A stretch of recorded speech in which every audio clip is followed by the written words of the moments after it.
Views and opinions of any of the guests of After Hours AM are not necessarily the views and opinions of After Hours AM, its hosts, its staff, or any of its affiliates. Welcome to the After Hours program.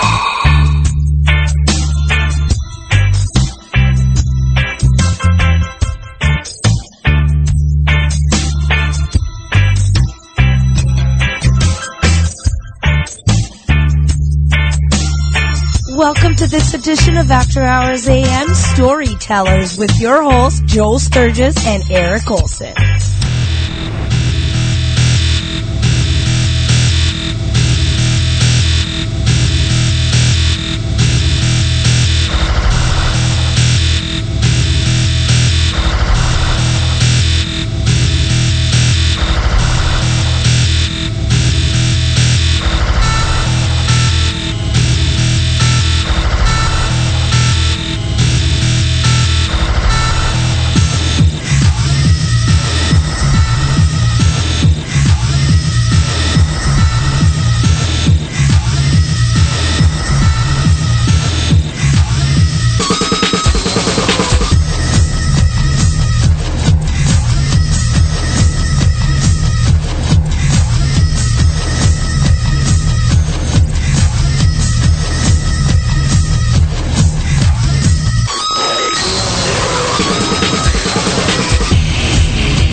Wow, now that's some music right there. Welcome to After Hours AM. I'm your host, Joel Sturgis. Along with me, Eric Olson. Eric, Liquid Body. that's your baby, man. That's your music. I know. I loved hearing that. That was so fun. And all the music tonight, including the bumpers, is, given and provided to us by Eric Olson tonight, as always in Storytellers. Elliptical is the band, and we do have to give credit. I did have a partner in Elliptical, Mike Crooker. He's the one who actually taught me how to create the samples. I'm sure you will notice, my friends who are listening, most of this, almost all, 98% of the Elliptical music is sample-based, meaning it's all kind of fake. And then it's all in the production. It's all in the editing and arranging. Anyway, he showed me how to do that and use the software, and that opened up my mind. My brain was blown. Yeah, you know, it's and good. became elliptical. It's some pretty good stuff. I haven't heard good sample music in a long time, and that really kind of it's got kind of that hard rock edge to it, and I like that. Thank you. Yeah, we're kind of all over the place. Yes, a key component would be kind of an industrial sort of feel with the heavy guitars and heavy beats. Then we kind of go off in a loungy direction, and we go off in all kinds of various. It's very dirty. It's a very dirty sound. Dirty, love it. Yeah, I think dirty. I'm trying to think the sample, that guitar on Liquid Body Punch, that came from something really hardcore. It might have been Napalm Death. Wow, man, you really went. It might have been. It was a real hardcore death metal guitar sound. That is for sure. You know, yeah. Speaking of, thank you for playing it. Yeah, not a problem, man. This is what we do. This is a big part of the After Hours AM experience. Have we told them about Storytellers? Well, and why it's different. Yeah, Storytellers is more of the arts and entertainment After Hours AM. This is where we kind of get artsy here. And tonight's no different. We're getting artsy tonight. We are. We have Rick Burns, documentary filmmaker Rick Burns, coming on the show tonight. And the guy has been involved in some really, really big documentaries, won a lot of awards. And I know, Eric, you can fill the people in a little bit better than I can. Well, let's do that. Yes, he is an Emmy and Peabody Award-winning filmmaker. He's the brother of Ken Burns, as you may have guessed, and got their start at about the same time. They both worked on that epochal Civil War film that came out, I can't believe how long ago this was, 1990. And that was a real watershed. It really changed the way people see documentaries and think about documentaries. Remember, it was very long, and it was the visuals were only photographs. That's all they used were period photographs and then narration from various actors and whatnot playing characters. For example, if they were reading a letter. Anyway, so Rick was involved with the writing of the Civil War. And the reason we're talking to him, besides his just general grooviness, is his new documentary is American Ballet Theater, A History. And that premieres nationwide on the American Masters series this Friday, May 15th, on PBS. And all of that is in honor of the Ballet Theater, the American Ballet Theater's 75th anniversary. And I'll tell you, when I watch this thing, I, like you, we've chatted briefly before, know very little about ballet. I've probably been to a grand total of None? 4 or 5 ballets, and probably all but one were the Nutcracker, which you gotta do at Christmas. Well, you have to, and just the name itself makes you think something horrible is going to happen, and then you realize Reach up out of your seat just and the give you a thought, Nutcracker. just the thought of one of those. Oh my God, who needs that? So, I appreciate ballet when I've extraordinarily rarely been subjected to it. I appreciate it. It's amazing. It's beautiful. It's lyrical. It's it an is art form. emotional. Yep.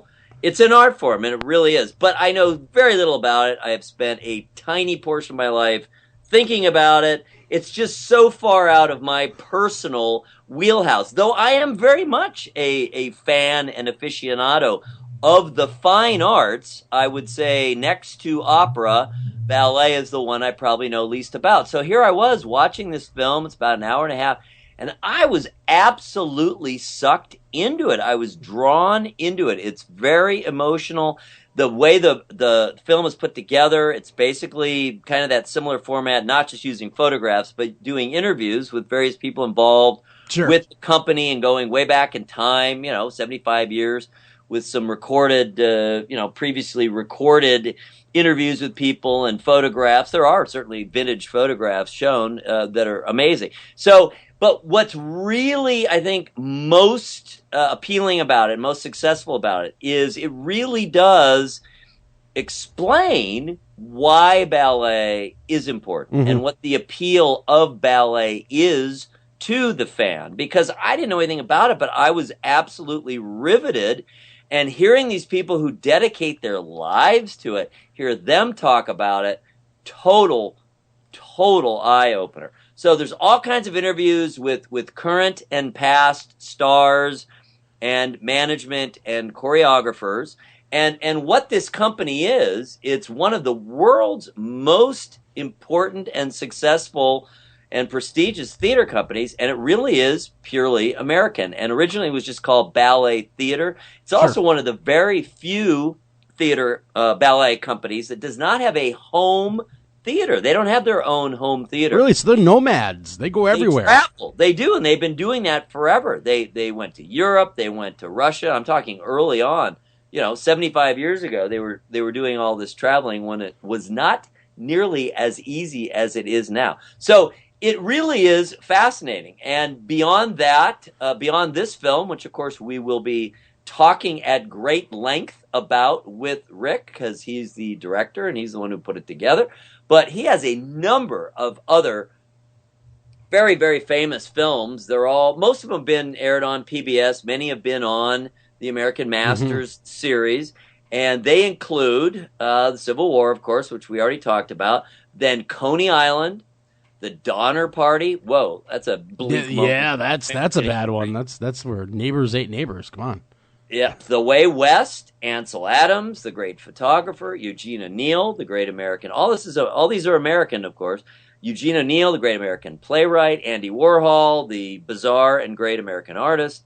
We Shall Remain, Tecumseh. So now we're going with Native American, and probably his best known beyond the Civil War is New York, a documentary film. Yeah, I remember that in 1999. Exactly. Covering the whole fascinating, amazing history of New York City.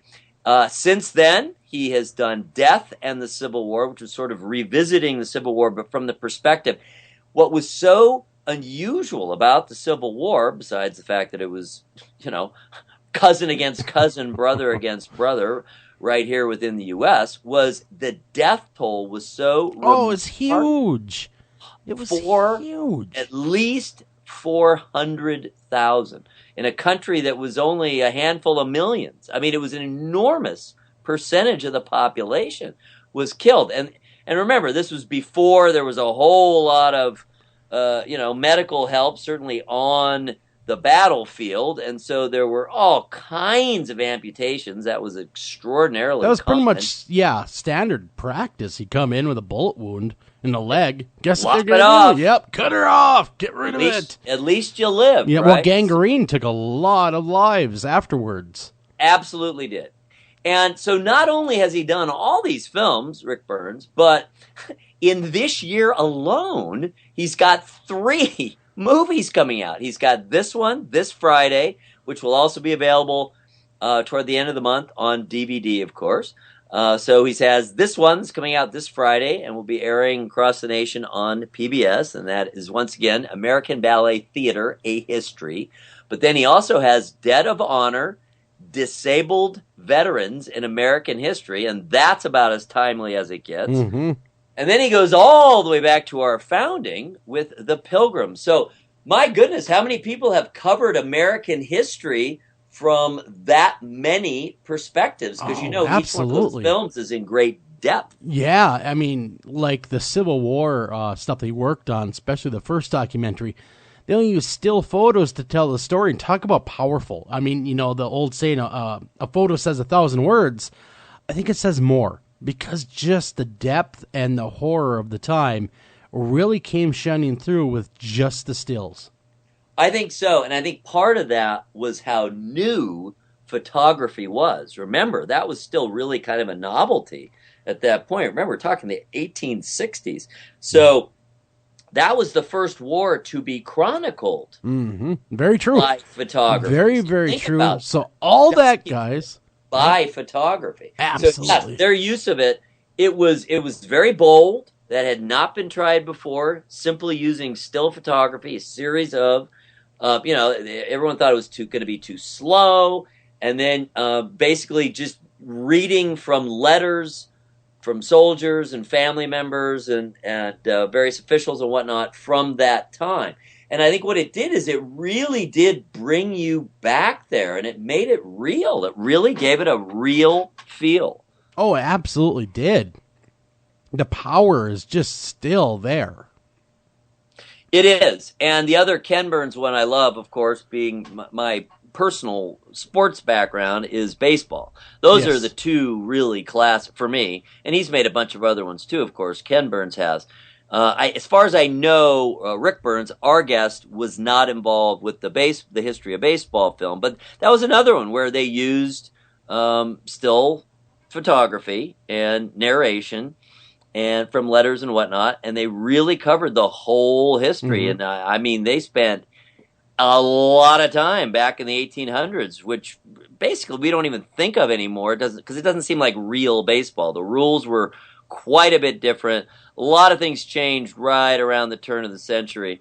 And but anyway, that was another fascinating documentary on the history of baseball, and it really opened up the 19th century to a lot of people who just didn't realize how much had gone on, and the fact that it had already been around for, well, it's hard to say exactly, but 50, 60 years by the turn of the century. It had evolved, of course, but that's the family we're talking about. We're talking about some really astonishing filmmakers and people who have really chronicled American history. Oh, the other Ken Burns, of course, is jazz, the history of jazz. Yes. Talk about quintessential American art form. So between the two of these brothers, man, they have really, really covered American history, and in particular, American art forms. I would have to agree. I mean, they've really run the gamut, and so bottom of the hour, everybody, you'll be able to hear Rick Burns, and he'll discuss all these films with us, and his new one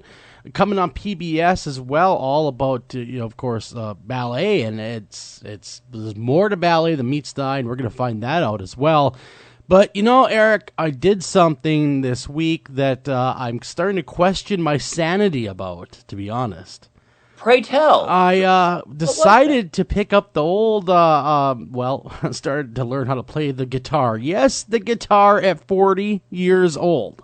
You're an axe man. I'm trying to be an act. It is hard, man. It's hard. I mean, you know what? The guitar gods make it look like it's as easy as falling off a log, man. I'm watching the DVD that was given to teach me how to play guitar. What the hell? There's power chords. There's triads. There's this. There's that. There's the frets. There's the everything else. What is up, man? Why is it so hard to learn this? Well, first of all, no complaining until you've passed the 10,000 hour rule. Okay, gotcha. See, I only played Gotta for 2. put in your 10,000 hours. Boy, I'm telling you though, think about it. Think how long that is. That is freaking long. 40 hours a week? Think about it. That was if it was your job at 40 hours a week, it would still take years to get 10,000 hours. All right, you ask a really reasonable, no problem question. Why is it so hard? Well, honestly, because it has strings, and strings hurt. They irritate your finger. They are hard to push down. Imagine how hard it is for these poor little kids who take up the violin. Oh my God! It doesn't have frets, and the strings are bigger and harder to push down. No frets. Think of what advantage frets give you. Well, no, absolutely. Hey, I'm not trying to whine because I only did play for a whopping 2 hours in my whole entire lifetime now, which was this afternoon. Well, that's a good start. 2 hours, basically learn power chords, and, I've gotten some advice from other guitar players. Some say to only worry about the power chords. Some say, no, don't worry about the power chords. Worry about everything else first because the power chords are the easiest of everything to learn. That's true. It really comes down to where do you want to end up. I just want to play a couple of AC/DC tunes, man. Well, then go with the power chords. Make it sound like I know what I'm doing. Then the power chords are an outstanding place to start because you can play most AC/DC songs with just power chords. With 2 power chords. And I'm talking about the form. Now, obviously, as you move your finger up and down the frets, you are changing the chord that you're playing. That's the whole point of it. But there's really only 2 main. I mean, you can get into more, of course. There's always more. But there's really only 2 main kind of fundamental power chords. And one is based on the E form, the open E form, and one is based on the open A form. And if you can learn those, and if you can learn to go between them smoothly, between the E and the A form smoothly, then my God, you can play, 50% of at least hard rock and metal history. The thing of it is, Eric, is I was saying to myself, how hard could this be? Because I've seen live guitar players 3 sheets to the wind, still playing their guitar and not missing a beat, and they're drunk off their rear ends. But they do have their 10,000 hours in. Well, this is true. They do have their 10,000 hours. That makes a big difference. 2 hours versus 10,000. Really, I have no rules. Scales of justice are not. So what? Let me give you a parallel. My daughter, Lily, whose name seems to come up fairly often on the show, she is learning guitar.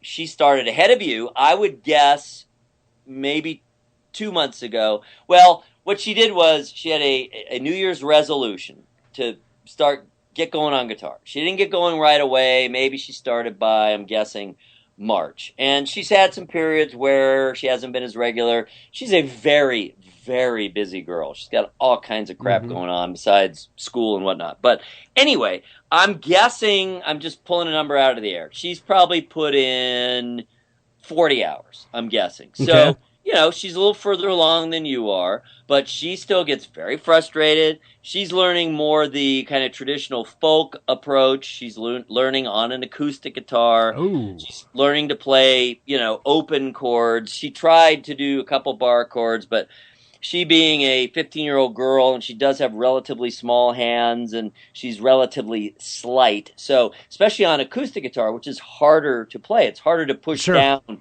those strings because they're heavier, you see. And so she has not had a lot of luck thus far with bar chords. But she's learned a number of chords. She can play songs. That's one of her big interests. She is a singer. She's a professional singer. She's been taking singing lessons since she was 5. Oh, wow. So she wants to add the guitar to her repertoire. Exactly, so because can she does sing not play an instrument. and Yeah. play guitar. Okay, gotcha. Well, see, basically, I have to say, even for me, I have big hands. Okay, so I have the opposite problem. I tend to crowd the chords while I'm playing. You have the ham-fisted I approach. do. I got the big old ham hock things going. I hold it like it's a baseball bat, for crying out loud.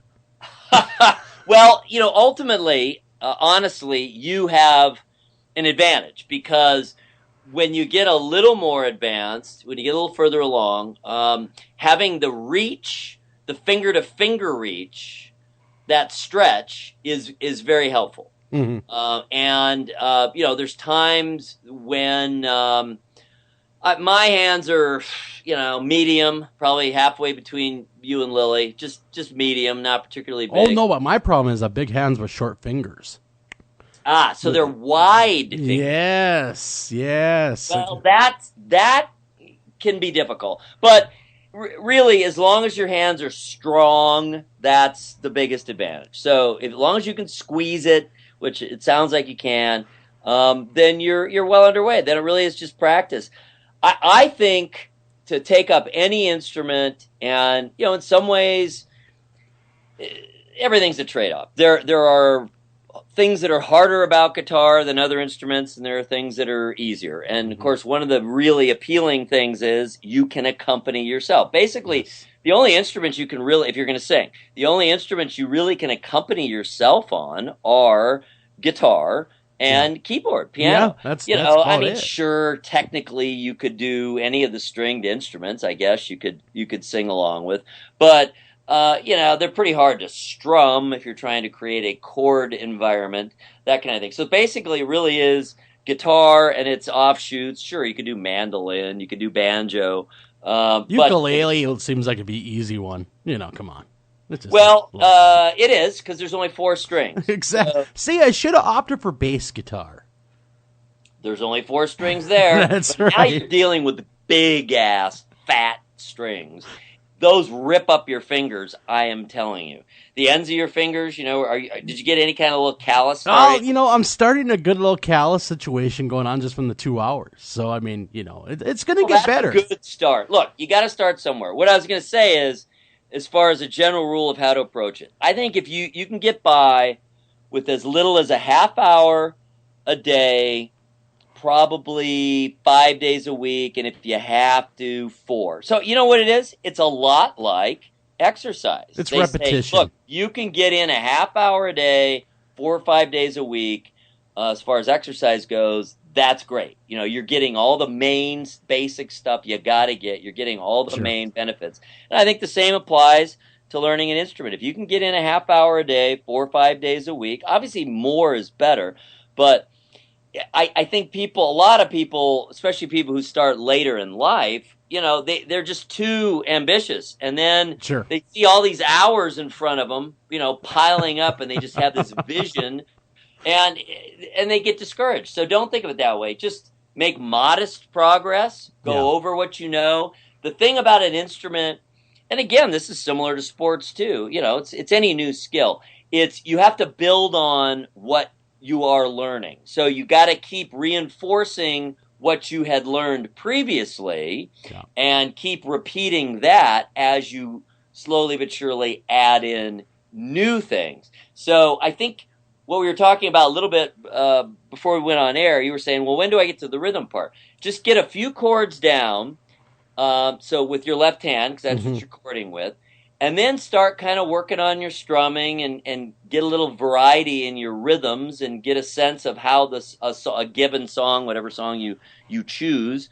In fact, you could, these days with the internet and whatnot, you can plug in the chords and it'll spit back out songs. Oh, really? Well, see, what I did was after I watched the DVD that was supposed to teach me everything I want to know about guitaring but was afraid to ask. And believe me, guys, you cannot learn guitaring with a DVD. Once I did that, and I realized I better get a teacher to learn how to play guitar. And so I did enroll in some actual classes. Wow, you really are going all out. Well, here. I figure if I'm going to do it, I'm going to do it all the way. And maybe sit down for 4 or 5 lessons, get the fundamentals down, then go from there.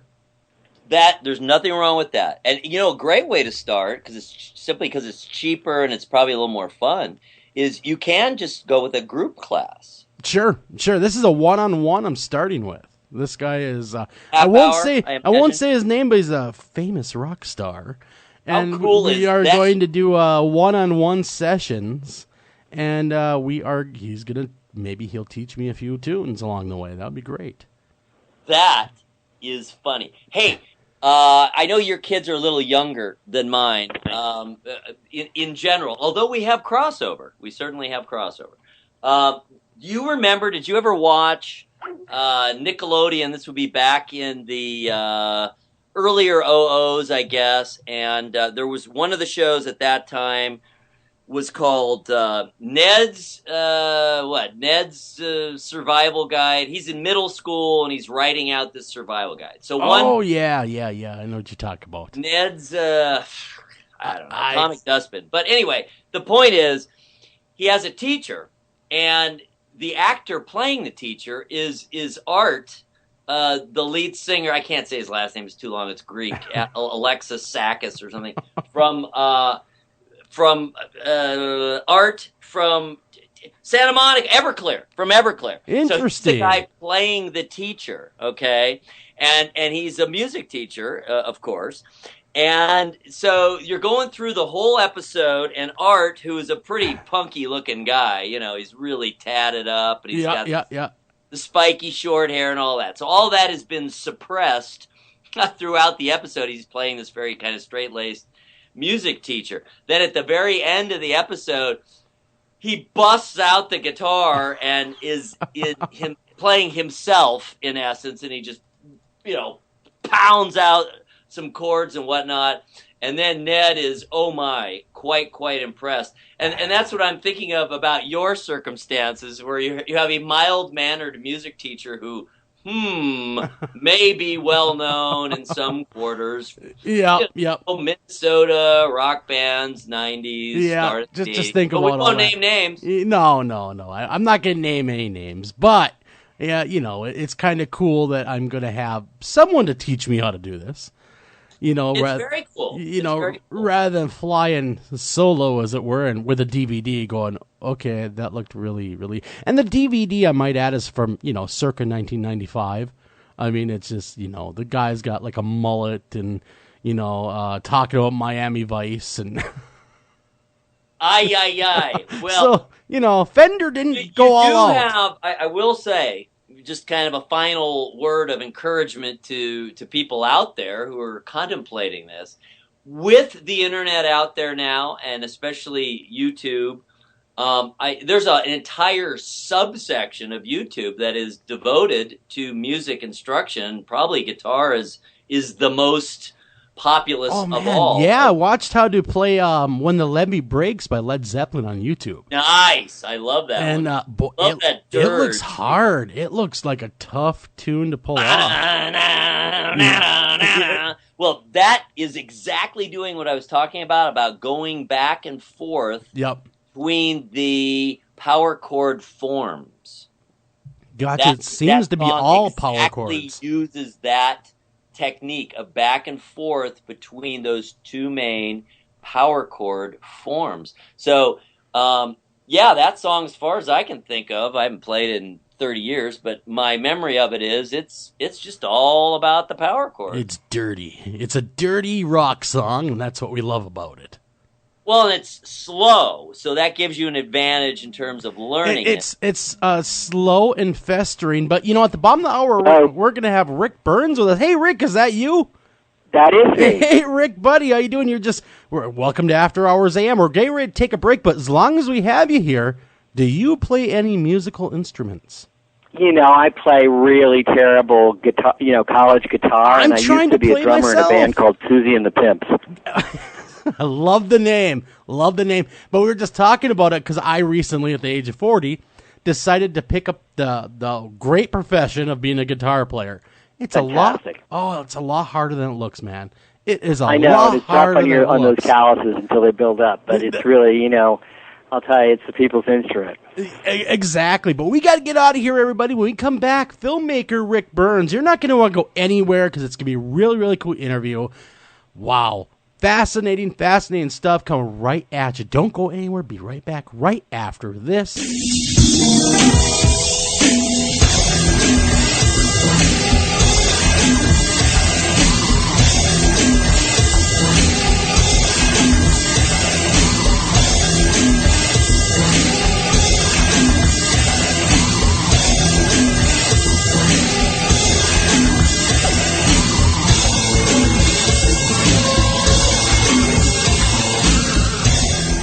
It's your ideas, work, and creativity that make it your yard. At Ace, we're here to help with hoses and sprinklers to nurture growth, gardening tools for the shape of good things to come, even the right fertilizer and bug killers to make the grass a little greener. You'll find it all now at Ace, your place, with everything you need for your yard, plus helpful advice, almost like we're right there. Ace, the helpful place. It's Thursday night, and you're grabbing drinks with some friends. Started off with a pitcher for the table, which quickly becomes two. There's pool. And there's the photo booth. All right, everybody squeeze in. Say cheese! Followed naturally by an order of wings. And another. Can we get some extra ranch sauce? Then there's the ceremonial nightcap. So what are we doing this weekend? And lastly, it's back to the car, which, if you're buzzed,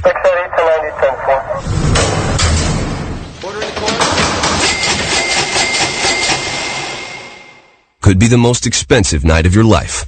Getting pulled over for buzzed driving could cost you around $10,000 in fines, legal fees, and increased insurance rates. Nothing kills a buzz like getting pulled over for buzzed driving, because buzzed driving is drunk driving. Brought to you by the National Highway Traffic Safety Administration and the Ad Council. Are you hungry? Hungry as a gremlin? Here's gremlin cereal. Gremlins, bite after bite. What a tasty way to satisfy a gremlin appetite. Gremlins is a deliciously sweet, crunchy cereal that satisfies the hungry little gremlin. That's in all of us. Gremlins, bite after bite. What a tasty way to satisfy a gremlin appetite. Gremlin cereal is part of this complete breakfast. Gremlin, yum yum.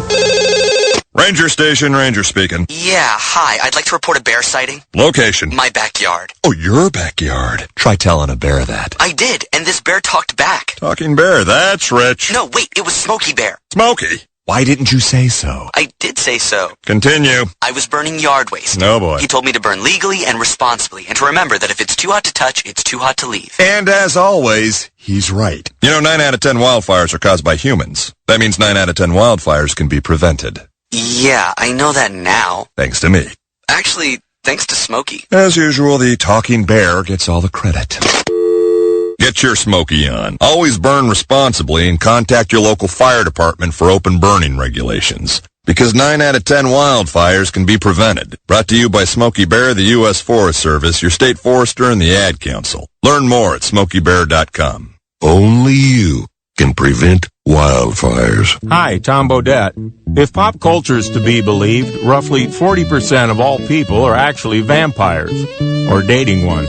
Well, undead or not, you can always save on a clean, comfortable room at Motel 6, even if you sleep during the day because direct sunlight turns you into a pile of sparkly coffee grounds. Speaking of which, we have free coffee every morning. You day sleepers may want to go for the decaf.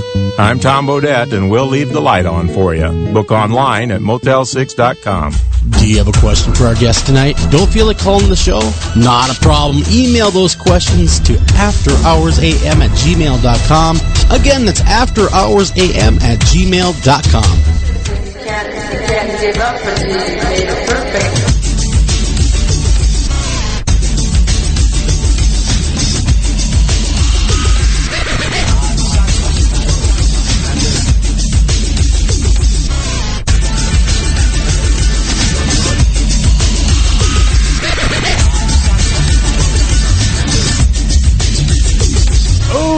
Welcome back to After Hours AM. Isn't that some gritty industrial music right there? Yeah, that's right. That's our very own Eric Olson playing that music. So if you guys want to hear any more of Eric's stuff, just contact Eric. I'm sure he'd be happy to provide you with more of his industrial style music.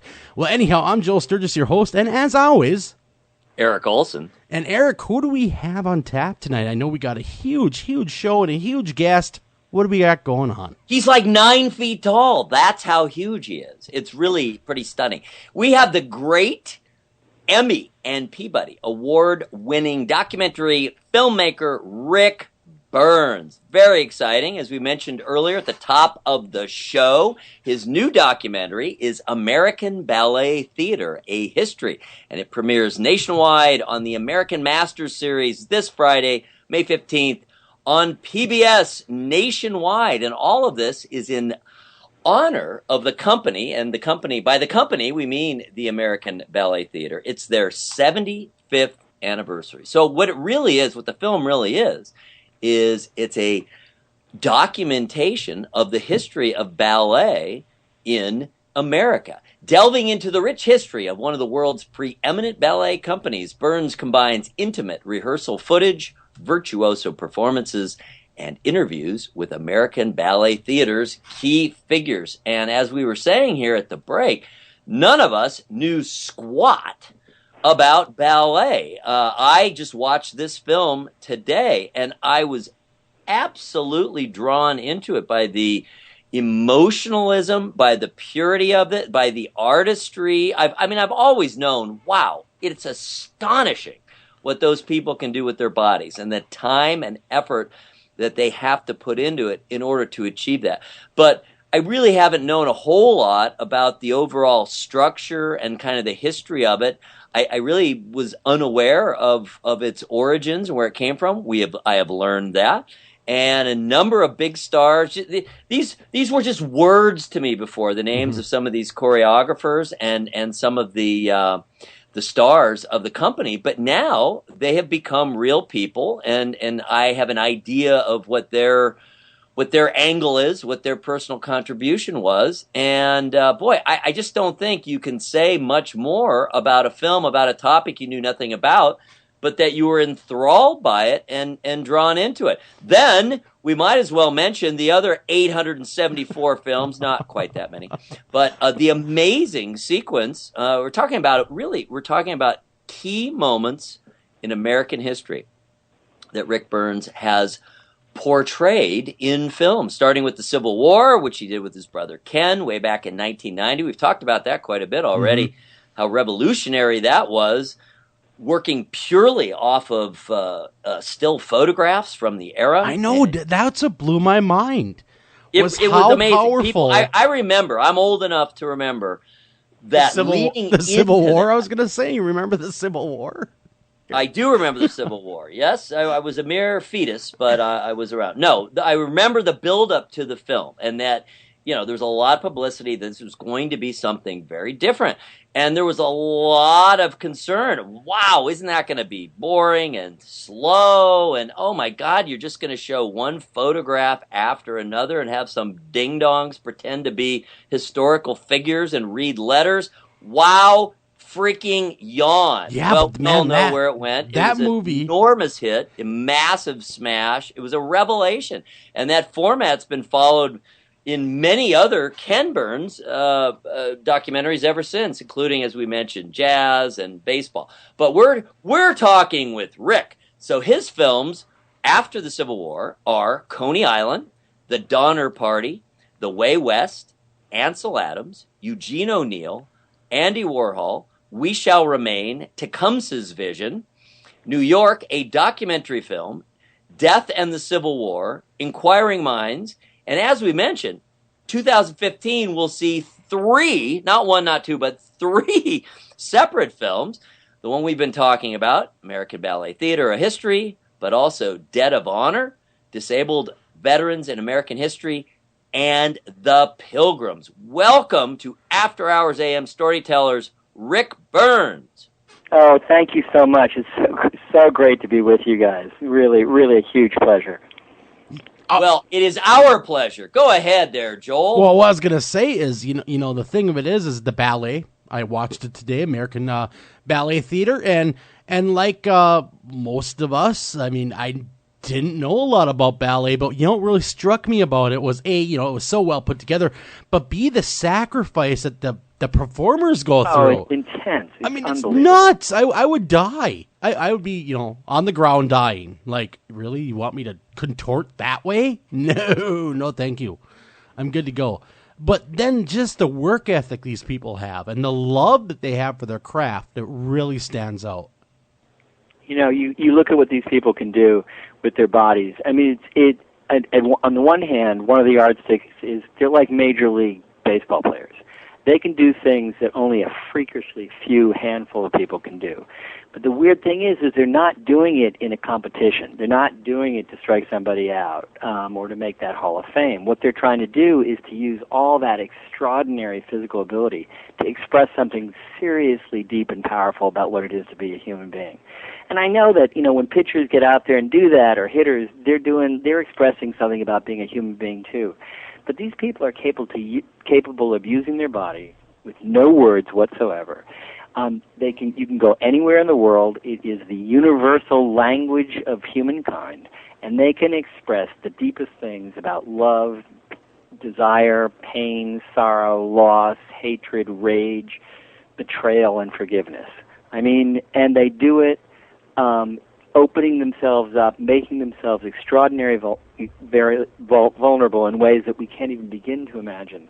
And it's really all down to an art form that began 400 years ago in the court of Louis XIV in France as an aristocratic form, and it has lasted across the centuries and come down to America, the least king-ridden place in the world. Last king we had was George III, last time I looked, and yet somehow this aristocratic noble form has turned out to outlive the circumstances that it arose in. And what we found out, because we knew nothing, we knew squat about ballet too, and we'd been to the dance, my colleagues and I, once or twice.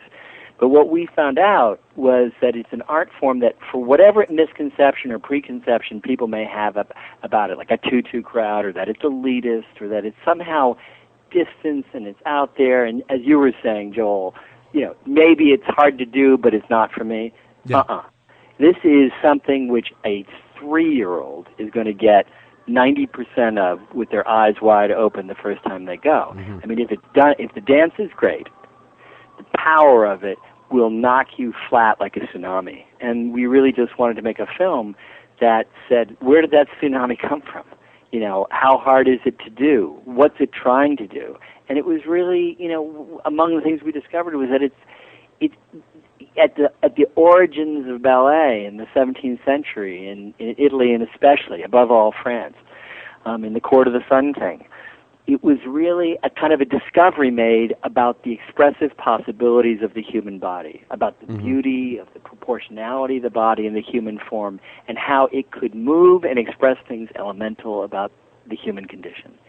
And that discovery, which I'm convinced was a discovery on the order of Galileo's or Newton's. I mean, it was about art, but it was an objective discovery that could be handed down and learned, which is why it long outlasted the kings and the aristocracies in which it was born, where it could be handed down to anybody who could make themselves go through the work and learn that. And could become that expressive with their body. I was just about to say, it's just our hats are off to these people. They use the language of the body, and that is not an easy feat to pull off. And there's really no words. It's all about the body language. That's absolutely right. And it turns out there is an algebra to that language. There's a set of forms. There's a set of possibilities, and it's all the more powerful because it's mute, or rather the voice it gives voice to is the silent voice of the human body in action. And it's so strong. I mean, and also very elemental, by which I really mean, you know, the range of subject matter of ballet superficially might seem great. Underneath it all, it's not that much. It is about love, desire, anguish, conflict, death, betrayal, and forgiveness. So it really is one of those art forms. It's really about, when you boil it all down, what's at stake here? what does it mean to be a human being? And that ballet motions, which go all the way back, the original 5 positions that dancers used go all the way back to the 17th century in the court of Louis XIV. Those movements are meant to allow dancers to access that inner vocabulary of feelings and expressions and then share them and, in a sense, show the audience who they are.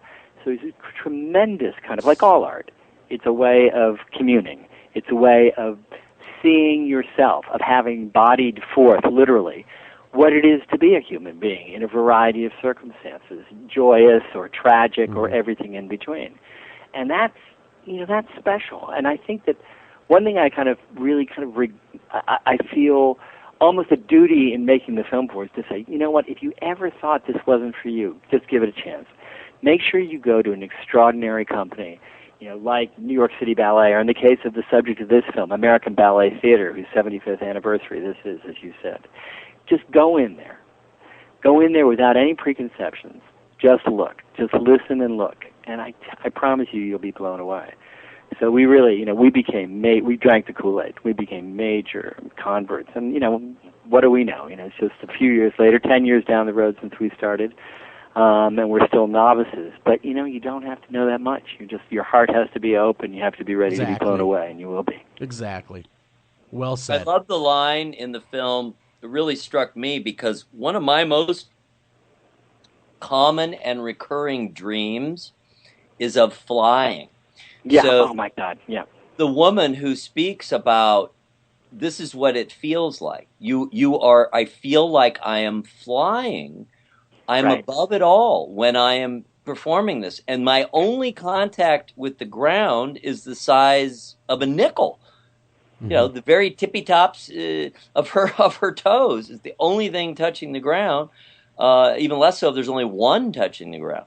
So that really impacted me just simply because the sense of flying is, for me personally, something that's so fundamental, and it's something that I have in dreams, and it's something I wish that I could do. And, so if I had been able to put in the time and effort into learning ballet and the pain, because I know it's very painful. I've known actually a number of dancers, so maybe I actually know slightly more than I realized, but I've known dancers, and oh my God, they're always injured. It's hard. All right. I mean, you're always on a tightrope. I mean, you're always a millimeter away from a career-ending accident, like ball players, like athletes everywhere. And so their careers are short. Here's the thing, though. I mean, some of them are doing endorsements, but, fewer of them are making the kind of money that Tom Brady's making, I can tell you that. So you're not doing it for money. You're doing it for love and because of just a kind of an almost addictive commitment to the expressive power. And that thing about flying, which you mentioned, Alicia Alonso was the great Cuban ballerina who was there at the very beginning of ballet theater in 1940, and who, she's still going, she's still kicking, she's in her 90s, she's an extraordinary human being, and it was she who said, you want to know what ballet feels like if you were flying. And I think that idea of, and many of these ideas that we're talking about are coming from, the general lingua franca of the ballet community, and specifically a brilliant ballet historian, Jennifer Homans, who wrote a book a few years ago, the best book ever written on ballet, called Apollo's Angels. And she sort of expresses so beautifully what's going on in this process of learning to discipline and overcome and release the expressive power of your body. And when Alicia Alonso describes that idea of flying, it's really the degree to which one can transcend momentarily the kind of the circumstances of one's own human nature in order to what? To get up higher, but not to be better, but rather in a funny way to be able to have a perspective that allows you to see everything. And as she goes on to say, you feel like you're a bird, you're flying, you can see everyone can see you. You're a part of everyone. Everyone is a part of you. And there's this tremendous, I think, instinct in the form and the practitioners of it to find some way of getting in touch with something larger and higher than just yourself. It almost, in a way that doesn't preempt yourself, doesn't cancel yourself. On the contrary, affirms yourself even as it makes that contact with something larger and something higher. And it's not a something larger and higher that's necessarily otherworldly. It's out there in row G. It's up in the balcony. It's the person you're dancing with. And that sense of a real-time human congregation coming together is so powerful in dance. We feel it all the time in any art form that's working fantastically. Go to a movie. Everybody's face is pointed up towards the screen, silver light shining in it, and all the same way. Everyone is dead quiet. Nobody's telling them to shush. They're just doing it because they're rapt. That rapture that takes place at a great ballet performance of the kind that these people at ABT do is really a kind of secular religious experience where you're having literally an out-of-body experience. Why? Because something about our own mirror neurons are seeing somebody else's body move that way, and if they're skillful enough, they're showing you something about your own body, and you really are sort of having an ecstatic out-of-body experience, and they're becoming you, and you're feeling what it is to be them. And, you know, there's no high like that. It's really an extraordinary experience. Yeah, I was just about to say it seems to be a lot, and you brought it up, a lot like a religious experience. It really does. I mean, because you're truly one with almost the universe at that point. When you are, you know, the way it's been explained, the way it came across in the movie, when you're dancing, that's all that matters is the dance. And the fact that the wonderful ABT dancer, Susan Jaffe, who retired a few years ago but is still very active as a ballet mistress at ABT and also as the head of her own company. You know, she described the way in which, as a dancer, you are a conduit for all the various aspects of humanity. And that it's really in, as she put it so beautifully and so eloquently, that it's in the transference between the dancer and the audience that takes place during a performance, between, as she put it, between the mover and the watcher. That really in some way it's not only happening for the dancer, that kind of transcendent joy and exhilaration, even if the story is deeply tragic, maybe especially because the story is tragic. It's also happening at the same time for and in the audience members. And there's something so affirming about that we can go to these places, the lights go down, you know, the chandelier goes up if you're at the Metropolitan Opera, and the curtain opens, and this very special experience, which is here in our own world, it's really happening, takes place, in which something like magic, like earthly magic, is taking place. And that's, you know, the gratitude all of us owe people who go to the trouble of learning how to throw a fastball 100 miles an hour, or learning how to jump like Mikhail Baryshnikov or Hee Seo, a current South Korean superstar in ABT's company, or Misty Copeland, extraordinary dancer in their company today, or Isabella Boylston, you know, or Corey Stearns, or Gillian Murphy, or Julie Kent, whose final year after decades in the company this is. I mean, these are people who, they have like a murderer's row of talented people. Marcel Gomes, probably the greatest partner in the world, in the dance world, one of the great male dancers in the world, Herman Corneo. So one after another. And there's a kind of funny sort of superstar status they have, and yet a shared sense of humility, because they all know, bang, like we were saying before, it could all end tomorrow. Yes. They also know it's really ultimately not about them, but about that merging that can take place, that transference, that transporting of the audience. And there's something so wonderful about anything human beings do, which requires a combination of individual excellence and tremendous humility before the collective shared nature of human experience. And I just find really joyful, because you get everything. It's like you get your cake and eat it too. Absolutely. Absolutely. And it seems that these dancers don't live dance to dance, they live moment to moment. Because you know what, they really, I know what you're saying. I mean, I have that strong sense in the time we've been privileged to spend with, you know, a few score of these incredible people. There's a way in which they are almost uniquely living in the moment. You know, they're kind of always moving towards these very, very special moments, which are performance moments. But those performance moments, I think, in a way, tell them about how to be, and how to sort of exist in their body, in their skin. And, ultimately these are people who are profoundly comfortable. Not comfortable, but sort of present in their skin, and you feel it. And it has to do with the special charisma, I think, that ballet dancers everywhere have, that you can sort of feel, that way in which they understand who they are, how they're seen, what they are communicating through gesture. And there's a kind of like a comfort with the idiom of being alive as a human being, which you sense in these people. Even though, of course, they're like the rest of us, they struggle, they put their pants on one leg at a time, they have aches and pains, they have, joys and sorrows, but it's a very, very special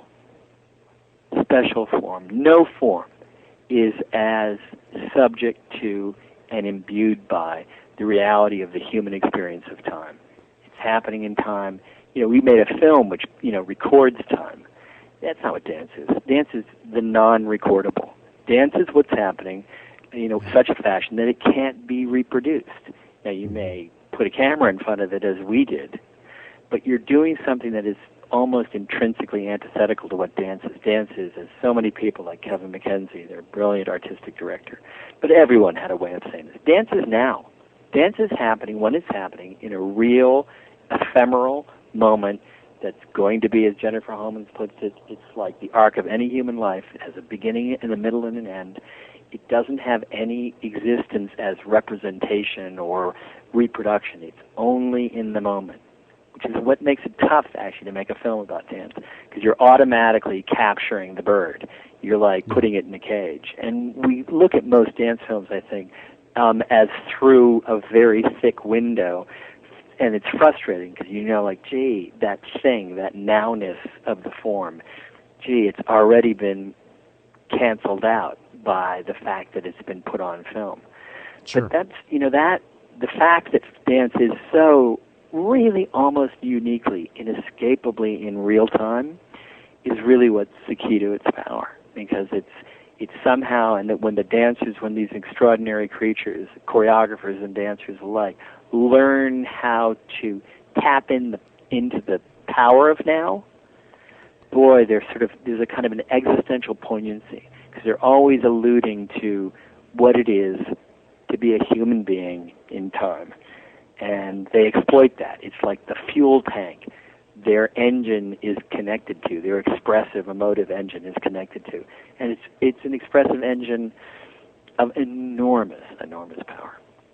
Rick, have you read that famous Ode to the Dancers of New York City by Ron Rosenbaum? I haven't. Isn't that wonderful? God. Do you know it? I've read it. Yeah, definitely. I'm a huge Ron fan, and I've read, I've 2 or 3 different books that are collections of his essays and whatnot. And I find that really profound. The bottom line for those who haven't seen it is he is simply saying New York City is special because there are so many dancers. Yeah. And most of the time, most of them look rather sad and dejected because it's so hard and because there's really so few spots. We're talking about a really steep pyramid to get to the top, to get to the people that we're talking about in this film, that you're talking about in this film, to get into the American Ballet Theater. You're talking about the tippy top of the tippy, tippy, tippy top. And there are hundreds or thousands who aspire to that, and many of them do gravitate to New York City. So he's simply saying New York City itself, the streets, the existence, just being there in the town, is greatly improved by the existence of all these dancers who embody even those who are quote unquote, failed, or those who are not very far up the ladder, but who aspire, they are still possessed of that certain grace and of that. That is absolute. I think that's absolutely right. And in a funny way, the grace which they're in possession of is simply the grace of the human body, not writ large, but writ with a particular kind of charm. But it's not like a charm that's alien to what any of us have. It's a charm and a grace that shows something about the inner quality that we all have. And it may well be just the way, not everyone's beautiful. Not everyone is a great ballet dancer. But, we all admire beauty, and all of us respond powerfully to the particular kind of emotional beauty that takes place when ballet dancing is taking place.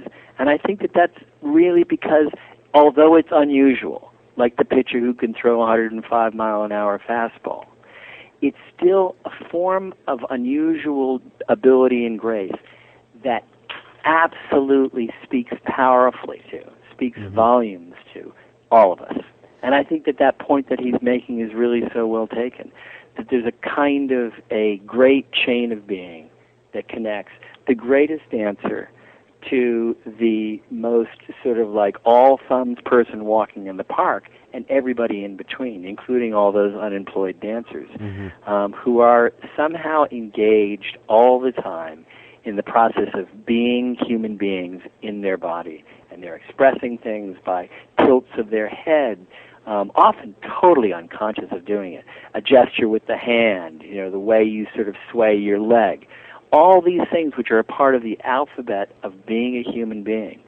In a way, what these dancers know is they simply know what we're all doing better than we ourselves know it, even though we're also doing it. That's why we recognize ourselves. True. That's why when the gesture, inexpressibly beautiful and nuanced as it is showing us something about ourselves at the same time. Even though if we tried to do it, we'd break a leg or fall flat on our face. Exactly. But nevertheless, we see in that movement something which we go, yes, that's me. That's someone I know. That's what it's like to long for something, to hope for something, to grieve for something, to mourn for something, to forgive someone for an atrocious transgression. I mean, we know what it is to feel joy and to express it in our bodies. And these dancers show it to us in a particularly concentrated way. Exactly. We got to run a break, everyone, but when we come back, more Rick Burns. Don't go anywhere, because we're going to talk a little Andy Warhol, a little Civil War, and maybe even a little Donner Party. See you guys at the other side of break.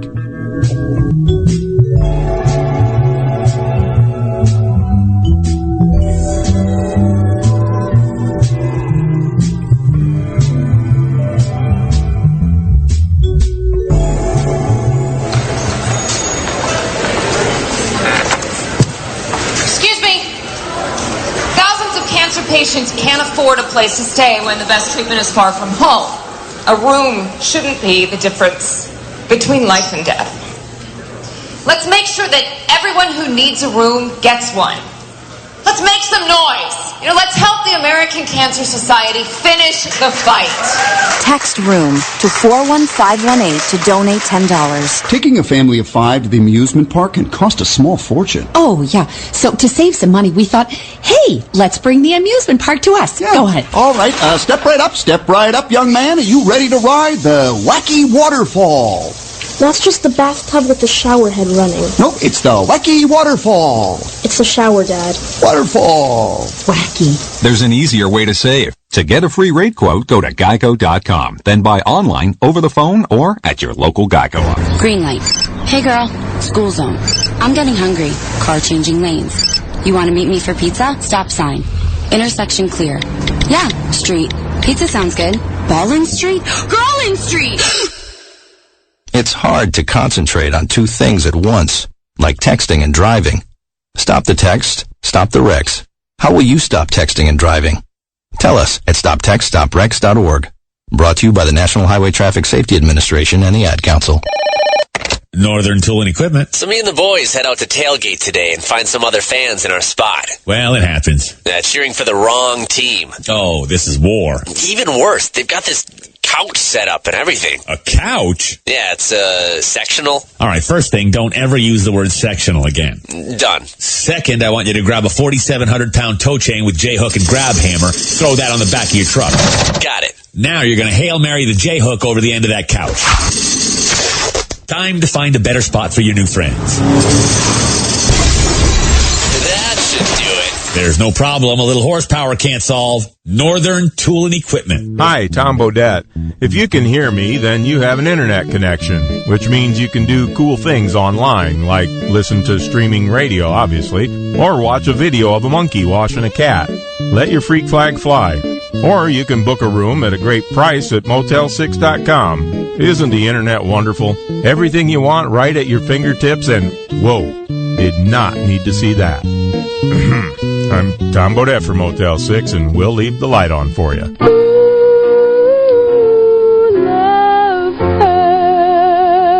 Do you have a question for our guest tonight? Don't feel like calling the show? Not a problem. Email those questions to afterhoursam@gmail.com.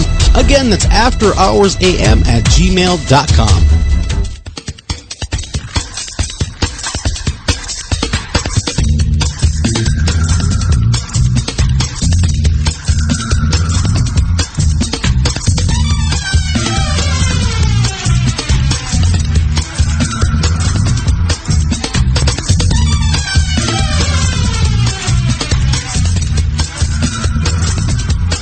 And welcome back to After Hours AM, everybody. We're talking tonight with Rick Burns, filmmaker Rick Burns.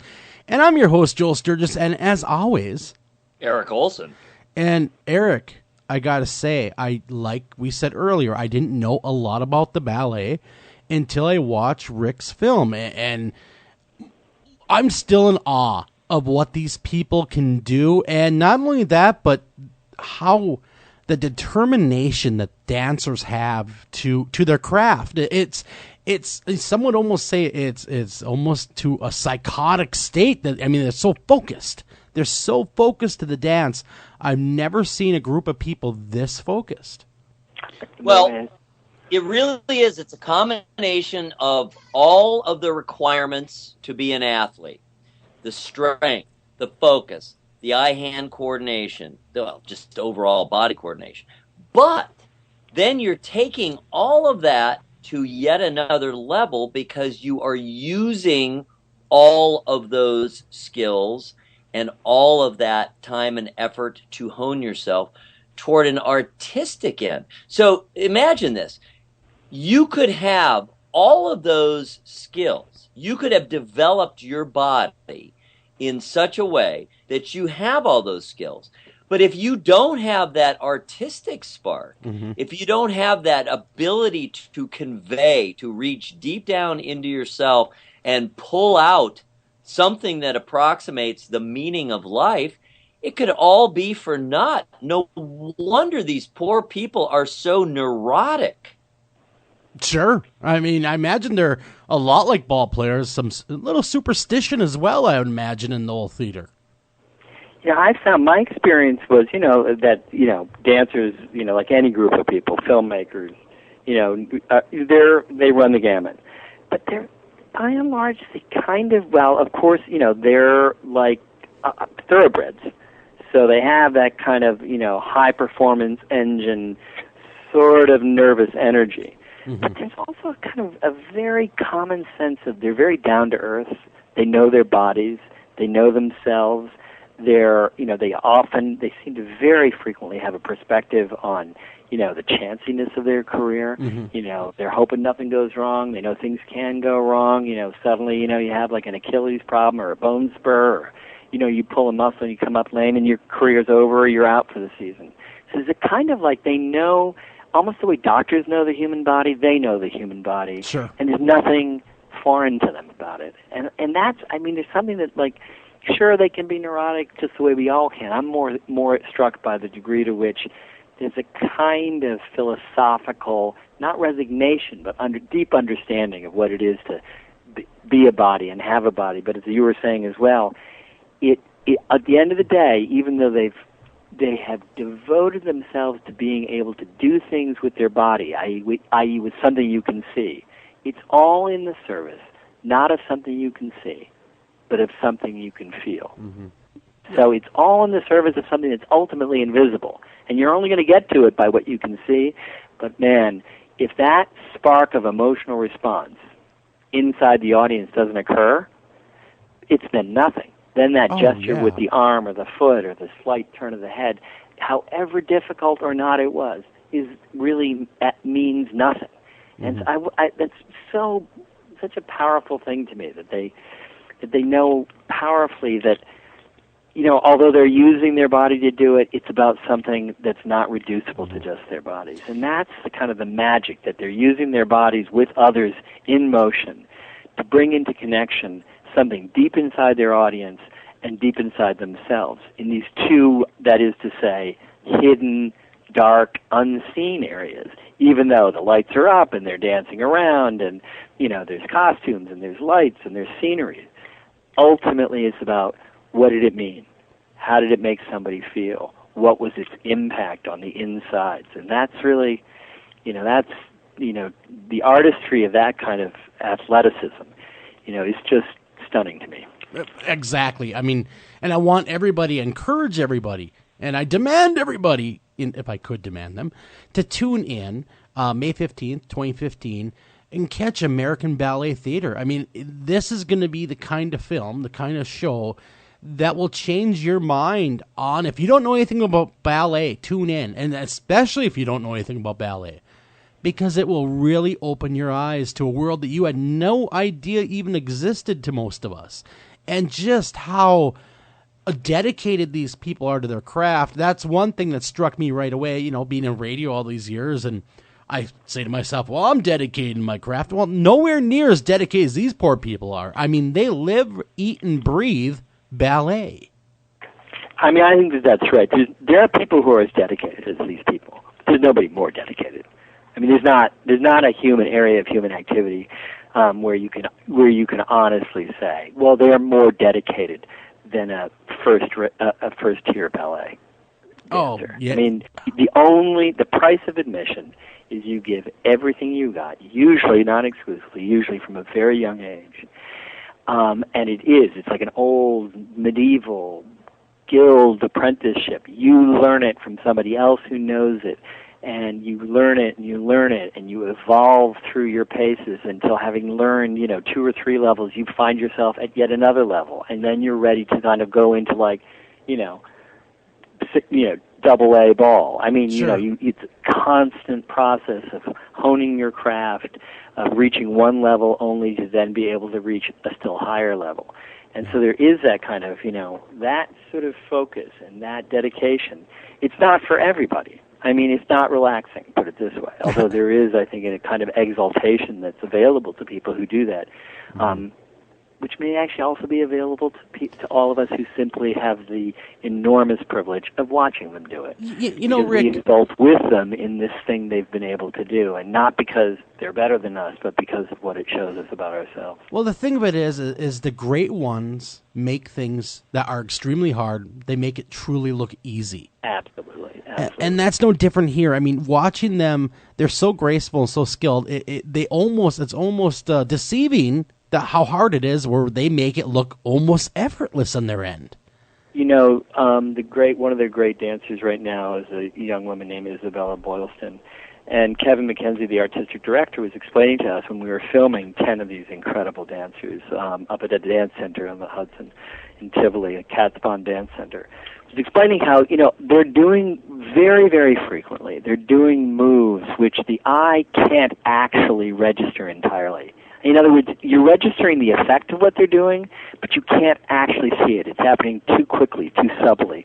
The movements are too in on themselves, which is one of the reasons in slow motion photography quite a bit in the film, so that you could slow down this action. So, almost make a virtue of the fact that we were recording it. If you're going to record it, if you're going to film it and turn dance into something it's not, why don't you really film it? Film it at 1,500 frames a second instead of the normal 24 frames a second that film is. And then you can really, really see it. Yeah. And sometimes we film the dancers watching themselves on the instant replay of themselves dancing these scenes, now played back at super slow motion. And it was so moving to watch them watch themselves, now seeing what it is they are doing and understanding, it's calibrated to, at that point, like 1/1500th of a second, and to see how every one of those frames has beauty in it. Every one of them is can be, often is, perfectly executed, but not just executed to be perfect, executed because that perfection of execution reaches something really, really deep. Yeah, it makes in them the human soul, and that's in a way what we were trying to do throughout the whole film. Get somebody super brilliant like Jennifer Homans, the dance historian, herself a former dancer of great skill, but really a extraordinarily gifted historian who knows what it is to be a dancer, and to let Jennifer Homans talk about these dancers while you're seeing them in super slow motion, while you're understanding how the history all the way back is somehow reanimated every time a dancer gets up in the morning, goes into the studio and grabs the bar and starts doing their class for the day. Those positions go all the way back to 400 years. So they're always kind of like making now again something with really quite an unusual and interesting past. So to be able to kind of like somehow show the DNA of what's happening all the time for these dancers was a huge privilege. And we're so grateful to the people at ABT. I mean, all the dancers, the people in the Corps de Ballet, the great superstars, the soloists. I mean, the choreographers. Alexei Retmansky, their artist in residence. Really one of the great ballet choreographers. I mean, arguably the greatest right now is in residence and will be for another 5 or 6 years at Ballet Theater.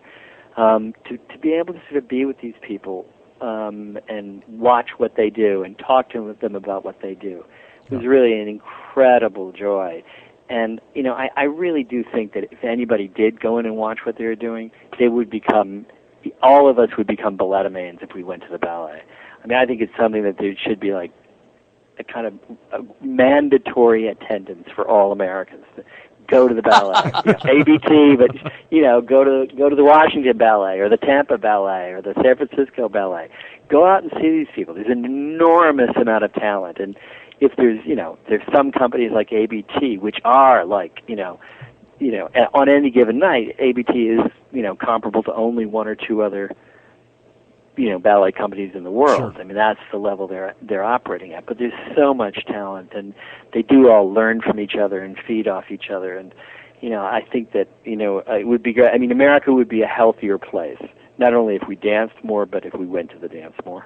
I would agree. Rick, you mentioned a choreographer, and I've been meaning to get to that. What is your vision of where the choreographer fits in to ballet in general, but then more specifically, there's kind of an interesting and different role that they've had within the American Ballet Theater?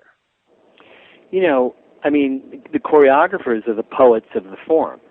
They are the composers of the form. They're the ones who are understanding how it is and finding a pathway to get to human emotion expressed through the human body in motion. And I'm telling you, all I can tell you without knowing very much about it, there is no more demanding job than being a choreographer. Because when you think about it, how many ways are there to pick up your leg? How many ways are there to move your hand? I mean, it's in a really, really austere, reduced set of moves. We've all got hands, feet, arms, legs, backs, necks, heads. I mean, it's a really, really reduced hand we all have. And to be able to do something new in choreography, I can't even begin to understand how they do that. How do you move your leg in a new way? How do you add to, inflect, the vocabulary of movement available to human beings already so exhaustively, searched through by choreographers over the last 100 years, 400 years. It's an amazing gift.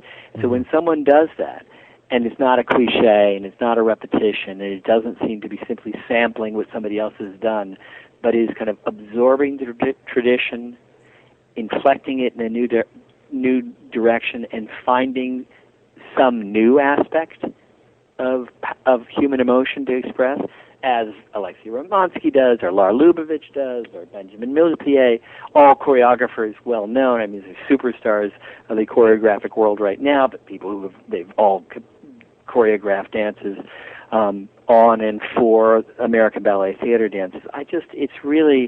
It seems like the chances are almost 1 billion to 1 that a choreographer could innovate something new that wasn't sort of just kind of new for new's sake, and therefore made you go, yeah, what else can you show me? Yeah. It's astonishing. And it's that interplay between, and a very, very moving interplay to watch, between the choreographers and the artistic directors on the one hand and the dancers. That, neither exists without the other. They are like in this form of infinitely beautiful codependence. And the dancers are finding way, and they finally have to take those movements. Yeah. The way Twyla Tharp has come up with it in an incredible dance in the 1970s, Push Comes to Shove, or the way a choreographer tomorrow will come up with it and find some way to both do what the choreographer wants, but own it. Because if you don't own it 120% yourself as the dancer, you might as well not have even gotten out of bed. So you have to somehow, it's in some complicated paradox between emulation and innovation. So there's always this copying someone and at the same time being it yourself, that these great dancers really, and also the choreographers and the artistic directors. So they get to this. Kevin McKenzie is really eloquent about it when we talk to him. Some moment, the choreographers, the directors, the dancers are free. They now own it. I was just about to say, they're on their own. They're cut free. They're no longer, they're no longer at home, and they go out on the stage, which is their home, and they do these motions, and they're no longer looking over their shoulder.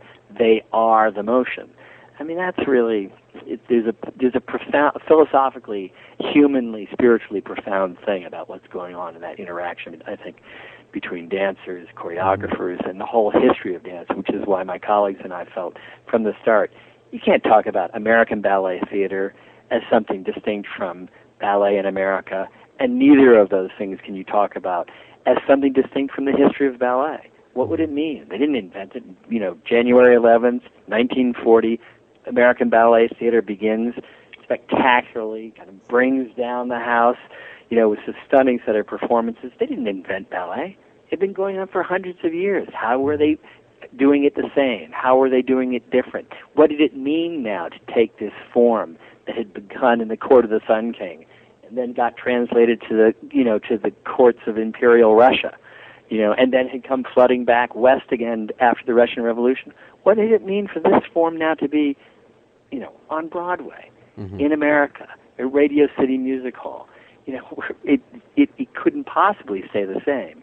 And yet at the same time, you wouldn't understand anything about what they're doing if you didn't have some sense of this.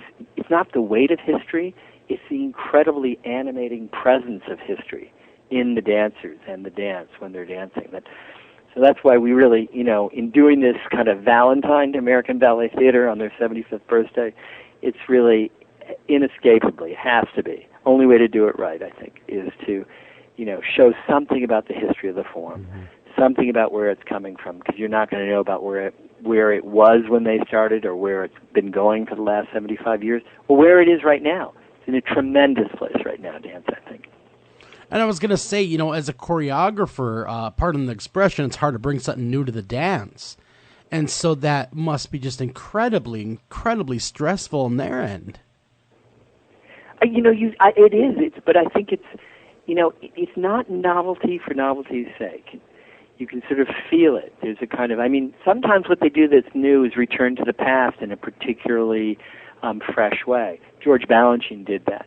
He was very, very aware that when dance came to America, when classical ballet came to America, one of the things that was in danger of losing, as Jennifer Homans puts it in our film, is its connection to that old tradition. And so Balanchine, among many other things, was determined to make that classical form meaningful and relevant and new for what? for an audience in America in 1947 when Theme and Variation, a ballet he choreographed for Ballet Theater, American Ballet Theater's dancers. You know, and there's that, you know, that way in which it's always, and here once again Jennifer Holmans is so brilliant, I think, in the way she's expressed it, that the tradition of ballet is always returning to its roots and departing from them, because it's always helplessly in the moment. So it's always got to somehow find some way to know where it's coming from, but then the ground drops away. It's only here now. What does it mean to do that and be that thing here now?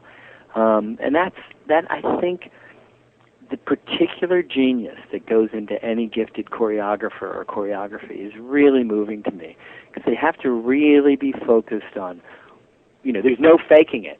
You know, you see the fakery right away. You don't have to have any knowledge of it. The fakery will be, you go in, if the dance isn't working, either because of the choreography or the dancers, you can tell it because the needle's on empty. Mm-hmm. You know, you're going nowhere. The light's on and nobody's home.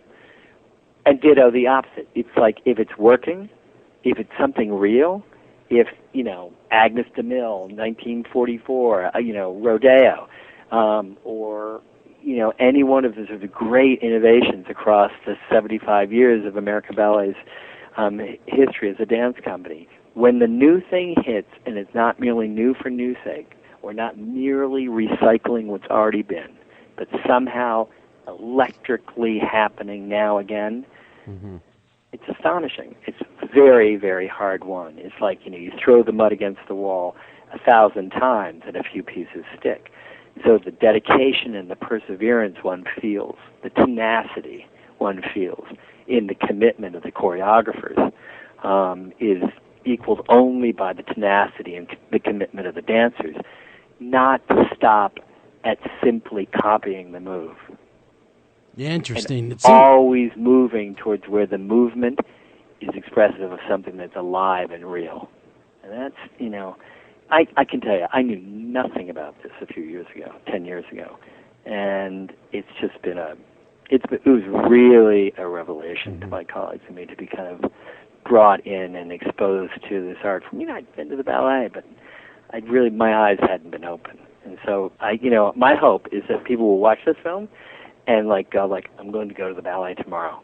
And in fact, if they want to, they can go to the ABT tomorrow. And if you're in New York City, you know, they can go to the Met, to the Metropolitan Opera at Lincoln Center, and they're in their 75th season, and there they are, and they're dancing dances which are, you know, as fresh today as they were when Jerome Robbins choreographed them in 1944, Fancy Free. You know, we know it from the movie On the Town, but, you know, it's, you know, whether it was composed 5 years ago, 50 years ago, 20 years ago, or as in the case of Giselle, 150 years ago, or Swan Lake, 150 years ago, there is a kind of a power to it, and there's a beauty to it. And another thing about a company like ABT, which does set it apart from some of its sort of sister and brother companies who are operating at that same level, they dance an incomparably diverse repertory.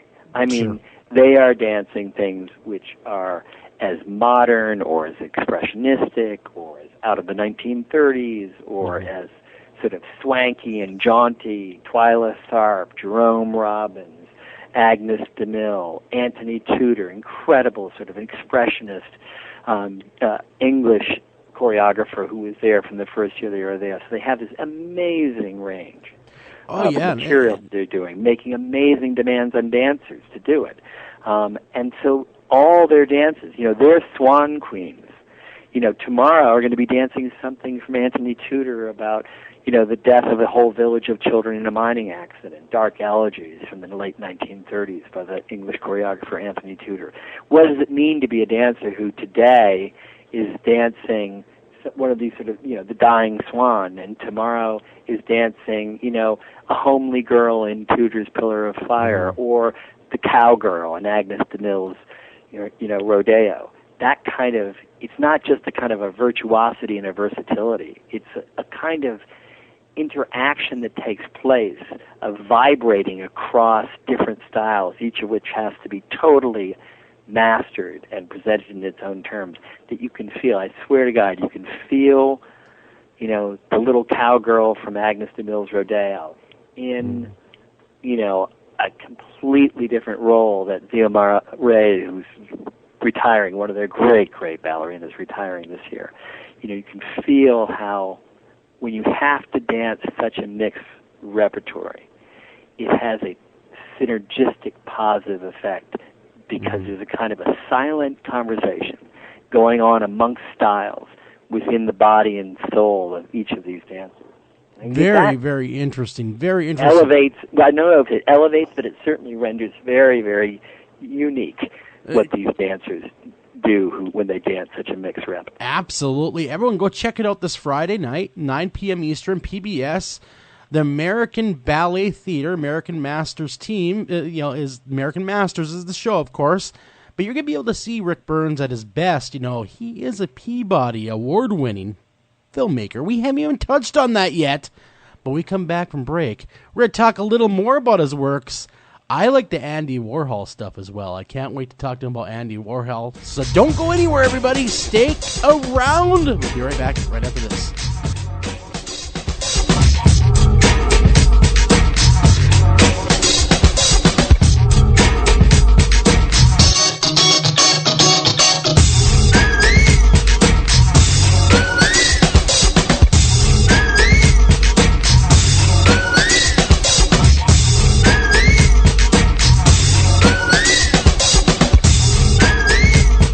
Only in the forest can you see this. But nothing beats the moment you see that. Cool! That's your child's eyes opening up to a world of possibilities. There are some moments only the forest can inspire. Find yours at discovertheforest.org. Learn about forests near you and discover cool things to do when you go. And you might just see this. Visit discovertheforest.org. Brought to you by the U.S. Forest Service and the Ad Council. It's your ideas, work, and creativity that make it your yard. At ACE, we're here to help with hoses and sprinklers to nurture growth, gardening tools for the shape of good things to come, even the right fertilizer and bug killers to make the grass a little greener. You'll find it all now at ACE, your place, with everything you need for your yard, plus helpful advice, almost like we're right there. ACE, the helpful place. Northern Tool and Equipment. I got a rather serious problem over here. All right, what are we looking at? Cranky mother-in-law asleep on the couch in the man cave. Dear God. It gets worse. That's impossible. She's passed out on the remote. I stand corrected. What do I do? Okay, I want you to grab a Torrin Big Red hydraulic bottle jack. Okay. Now you wedge that bad boy in under your mother-in-law and crank her up skyward. It's working. And got the remote. Great. Now grab that Torrin Big Red 2-ton folding shop crane and put that woman on wheels. And away we go. There's no problem a little horsepower can't solve. Northern Tool and Equipment. Excuse me. Thousands of cancer patients can't afford a place to stay when the best treatment is far from home. A room shouldn't be the difference between life and death. Let's make sure that everyone who needs a room gets one. Let's make some noise. Let's help the American Cancer Society finish the fight. Text ROOM to 41518 to donate $10. Do you have a question for our guest tonight? Don't feel like calling the show? Not a problem. Email those questions to afterhoursam@gmail.com. Again, that's afterhoursam@gmail.com. The views and opinions of any of the guests of After Hours AM are not necessarily the views and opinions of After Hours AM, its hosts, its staff, or any of its affiliates.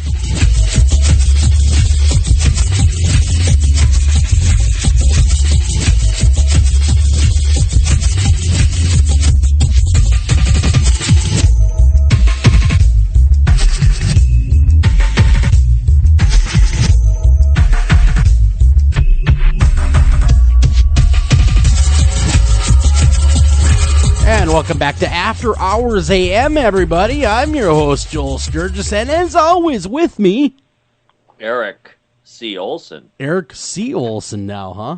So well, my mother always says you have that nice long middle name, Christopher. Oh, you should boy. say it You more poor, often. poor man. You poor man. But we're talking to the Peabody Award-winning filmmaker Rick Burns tonight. And, I like I said earlier, and all through the show, the film opened my eyes to ballet. But, I also would be remiss if I didn't bring up your past works, Rick. Like the Andy Warhol stuff. I mean, what was that like, having to film? That film was so. I was in a restaurant in Uptown Manhattan. It was like about 15 years ago, and two guys I'd never met came walking over to me and said, "We're really interested in Andy Warhol. We want to know if you'd make a film about him." And so this is a wonderful guy named Daniel Wolf and his partner Donald Rosenthal. And we really spent years and years kind of just diving into this incredible subject, kind of hiding in plain sight, Andy Warhol. The guy who said there's nothing behind here, nothing behind the glasses and the wig and the leather jacket. It's all on the surface of me, all on the surface of my paintings. I just copy what other people have done, a soup can, a Marilyn Monroe publicity photo. There's no meaning here. And then, of course, you discover that Warhol was inarguably as great an artist, graphic artist, as America produced in the 20th century. I mean, there are people who are happy to say, just flat out, there's Picasso in the first half, Andy Warhol in the second. Not that there aren't, of course, hundreds and thousands of fantastic artists, but that, he's in that kind of rarefied camp. This kid, from a Ruthenian family in Pittsburgh, youngest of three, grew up dirt poor without 2 nickels to his family's name, born in 1928, had some kind of sort of Asperger's kind of, not quite autism, but something, he wasn't built the way other people were, gay, very clear to himself from an early age, and kind of sort of invented himself as American culture invented itself in its contemporary form in the post-war years. So, here's this artist who is the sort of the poet laureate of American mass culture and the desires that are sort of circulated within that culture. And just this fascinating, super gifted person who had, like a possum, could play something absolutely different than what he was. Seemed mute, seemed inarticulate, seemed anti-intellectual, whereas he was, in fact, deeply, both intuitively and learnedly philosophical and reflective about the circumstances of contemporary life, and turned the art world on its head. Whatever he came online when abstract expressionism was the rage, and he was the least abstract of artists, and not the artist who was saying, look at what I've torn out of my soul and made from nothing. It's like, look at what I've stolen from an advertisement, from a Brillo box or a soup can, and I'm just going to throw it in front of you and say, if you think it's art, if you agree with me, fine. If not, that's fine too. Yeah, he really had this air about him of, my art's my art. If you don't like it, there's the door. That's right, but at the same time, you can still ask the hard question: is it art? And the proof is in the pudding. The proof is in the soup can. The proof is when you look at it. Does it have the effect on you that art does? Does it make you think and feel? Does it reflect and reflect reality in a particular way? That kind of stays with you. There's an incredible curator at the Whitney, Donna Da Silva, who said that what Warhol was really doing in his paintings was he was choosing images from the already existing kind of infinitely capacious, inventory of images of American culture, all that stuff, the flotsam and jetsam of daily life, choosing those images and then framing them in such a way such that they stayed in your mind the way an after image does. You look at the sun and you look at the way and it's still burning. Yeah. That he's creating art which is about those things which almost have a kind of archetypal power in us already. And the art there was the art of first selection, which is to say the art of recognition, and then the art making us see what he's already recognized in it. And boy, as he worked his way through media from like film and photography and painting and video, I mean, he was so ahead of his time. Well, I was going to say, people always talk about the soup can and his other works, but they always forget to add in that conversation he was a pioneer in computer-generated art as well. Oh, everything. I mean, and he could be alive today in 1928. I mean, born then, he'd still be kicking if he hadn't died of medical malpractice during a gallbladder operation in 1987. And what we would discover is he would be absolutely out there, making the scene every night, as you said, putting his Andy on, covering his bald head with a wig, going to the parties, looking, observing, recording, every aspect of contemporary digital technology. He, in a sense, anticipated and understood the kind of the infinite proliferation of media and forms of communication and image dissemination. He was so far ahead of the curve, and he would have been living and swimming happily, I think, in our current digital age. Oh, he'd be loving it, and I mean, the guy was shot in 1968 as well, only to die on the medical malpractice of a gallbladder operation, of all things. I mean, he lived an incredible American life. I mean, he lived it full out. Right, he is a child of the '60s. He came online in the night after becoming a graphic designer in New York in the 1950s. He invented himself as a pop artist in the 1960s, and in a sense lived the '60s. And that place, his studio, the factory, and what a kind of lovely gauntlet to throw down. It's a factory. It's where things are made, mechanically, and they're reproduced. And it's not about what the hand does; it's about what the machine does. And to say, it's like an ultimate gauntlet thrown down, saying, I'm going to make this and I'm going to call it art, and you're going to decide whether or not I'm telling the truth about this. The fact of the matter is, if you look at the art world and the prices of his paintings, but also more importantly, you look at how you yourself will respond to, the Liz Taylor images, to the Marilyns, to the soup cans, and the list goes on and on and on down through the '60s, and he continued to paint long after he, went into film, and his films, his incredible black and white, screen tests as he called them. Set up a camera in front of somebody and let it roll for, until the reel is out, and then project it back in slight slow motion. Why? So that you can see deeply into what the camera has recorded about the beauty of the play of light on Robert Indiana as he eats a mushroom. I mean, sure. And you can go that can't be art. But here's the thing: go look at it. Go look at that. Go look at one of those screen tests and see if you can take your eyes off it. There is a kind of a hypnotic power that shows you how much he was on to.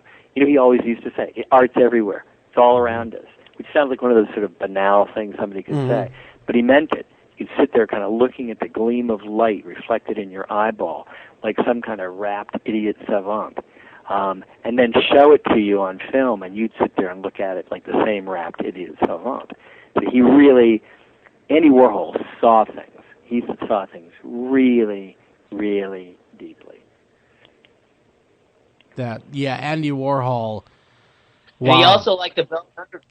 Yes, he did like the Velvet Underground. Yes, he did. Yeah, I know. I mean, think about the stuff. Bringing the Velvet Underground. Impresario, kind of rock manager, art impresario, painter, filmmaker, television. He wanted to start his own studio, and he had his own kind of studio. In a sense, he went as far as I think an artist can go, and the question was sort of maybe how much reality can a piece of art take in? Mm-hmm. And I think there's a real way that's not just sort of a fancy way of saying it, that, when Valerie Solanas shot him in the spring of '68, just before Robert Kennedy was shot, when that bullet came pitching across a couple feet, between Valerie's gun and Andy's body in the new factory down in Union Square, and hit him, punctured 12 vital organs. Oh. He was literally dead on the table for a while and was resuscitated. The operation was, lengthy and perilous and almost didn't work out. When those bullets hit Andy, you could say that was the moment when he took in too much reality. And you can see this incredible moment in his career where he realizes you can't just keep on expanding, that reality has a dangerous side to it, that reality can bite back. And there's a kind of a transformation. The art doesn't get any less. In certain ways, the art got even better.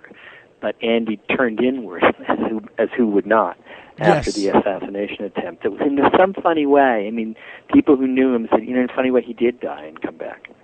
And was sort of either never the same again, or maybe more what he had always been, but more inward about it.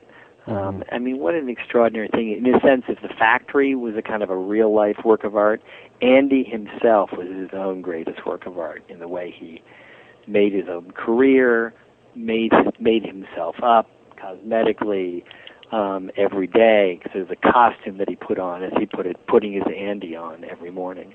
But that he is the greatest work of art that Andy Warhol produced. And I think it's something we recognize because of how ubiquitously recognizable the name Andy Warhol is. His greatest work of art was probably himself. And there's a sort of a kind of, not a hall of mirrors, but a series of really powerful reflections, I think, that take place between all those images that he made so powerful, taken from the inventory of pop images, and his own image.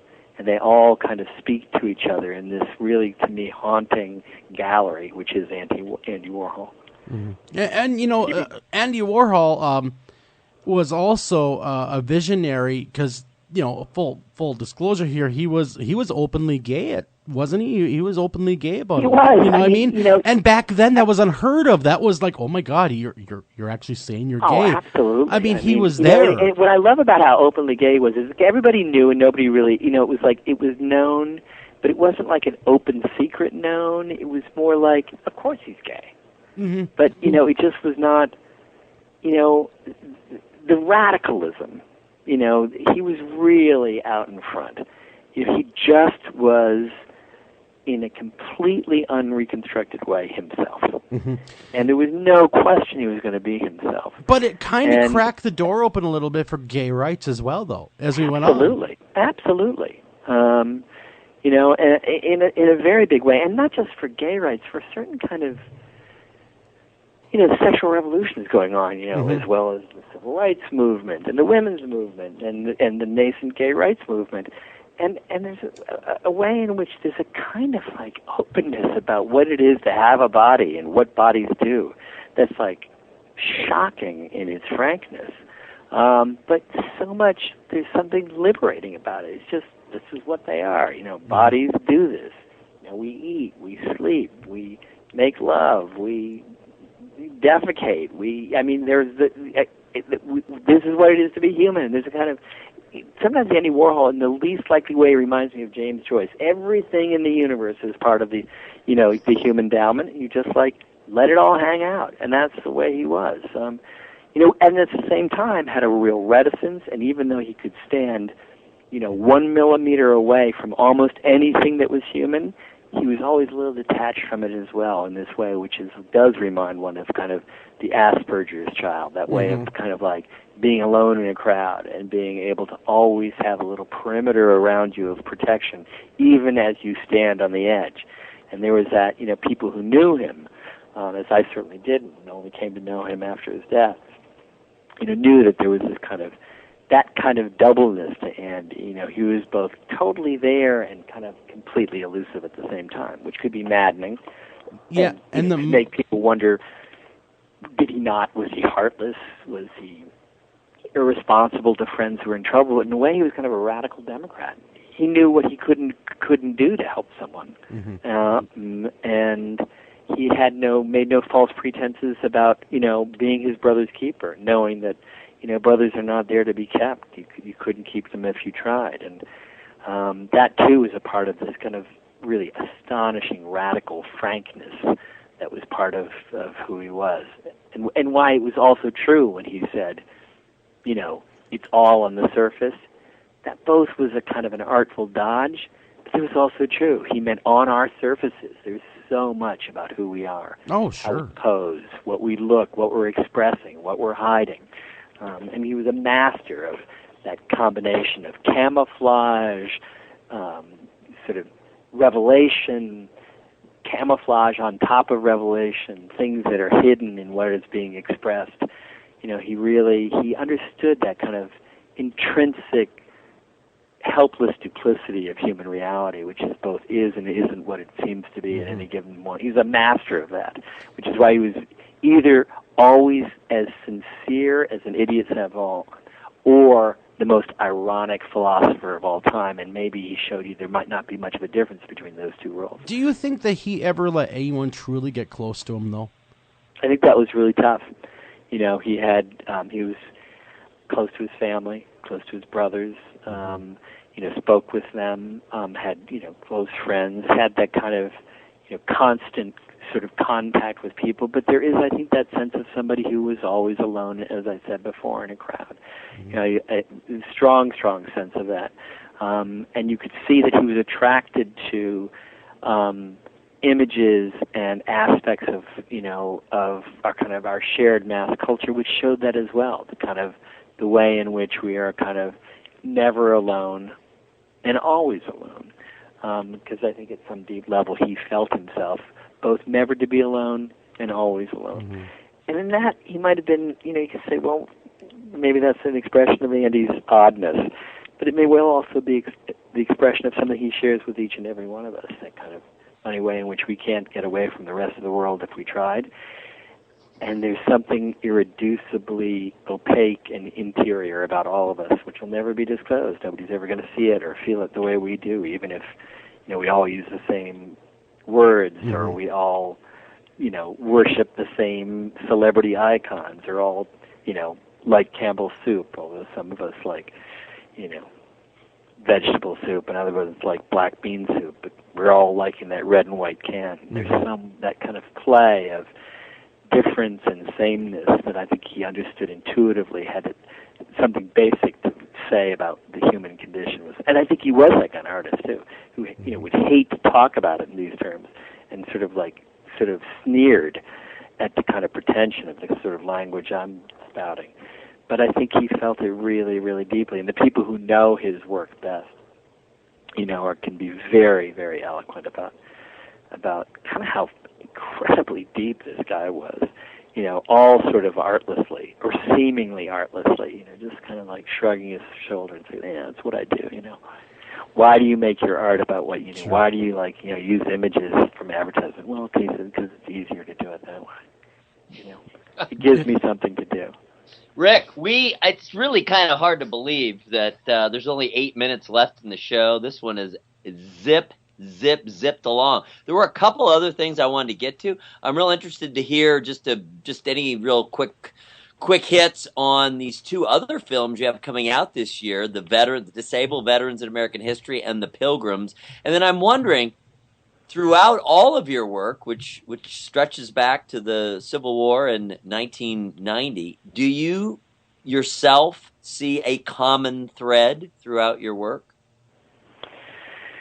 I think to take the first question, we're finishing up a film we've been working on for some time about the Pilgrims, and I'm telling you, man, this is one of the most amazing stories. Here's the story everybody knows, there's the 4th of July and there's Thanksgiving, the two American holidays, and every school child knows the Pilgrims and the turkeys and the blunderbusses and the buckled shoes.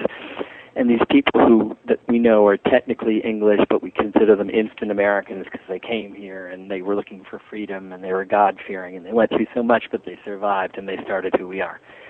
We forget almost the entirety of what happened, or we don't know it. It's just an amazing story, of this tiny group of radical Protestants who believed they were going to go to hell if they didn't separate from the church because it still had too many remnants of Catholicism, and who left the church, although it was illegal to do so, and then left their country, even though they were not allowed to do so, and thought they were going to live not in America but in Holland, and then found themselves escaping Europe, on the very verge of the 30 Years' War, this kind of holocaust between Catholics and Protestants that raged for 3 decades across the 1620s, 30s, and 40s. So that, they got here in the age's most uncertain hour. They are the least likely group to be setting up a permanent English presence anywhere, let alone in the wilderness of America.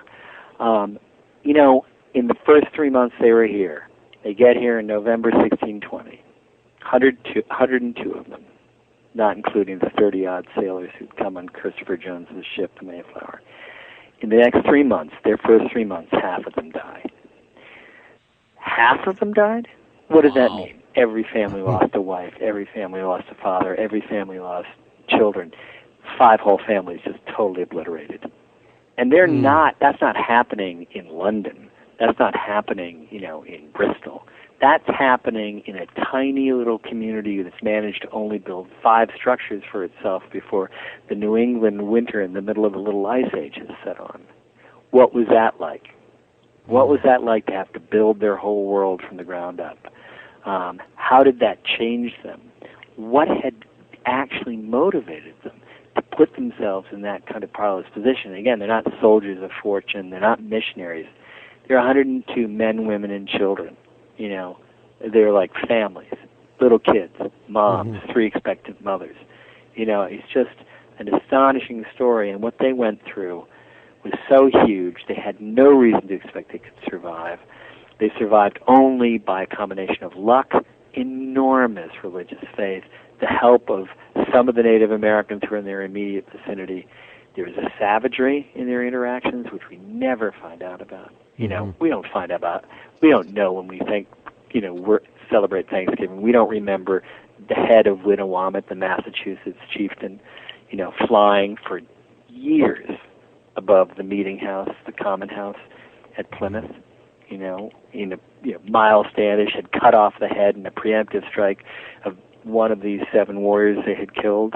So there's a way in which the Pilgrims are akin, like all colonial projects are, to Joseph Conrad's Heart of Darkness. We don't remember the Heart of Darkness when we remember the Pilgrims. Remember, the amity of taking, Indians to lunch. So there's this way in which this story, which is our myth of origins, is just filled with stuff which we really, if it's going to be our myth of origins, let's find out what the real story was. Because the real story is profound.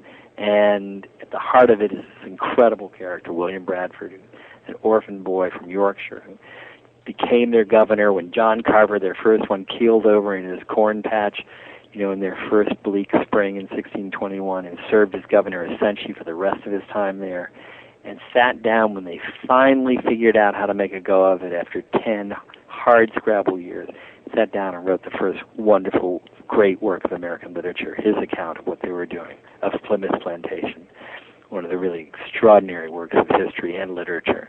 So it's just everywhere you turn, it's another one of those things. And I think that if there's something running through the projects that I've been really fortunate to work on, is that there are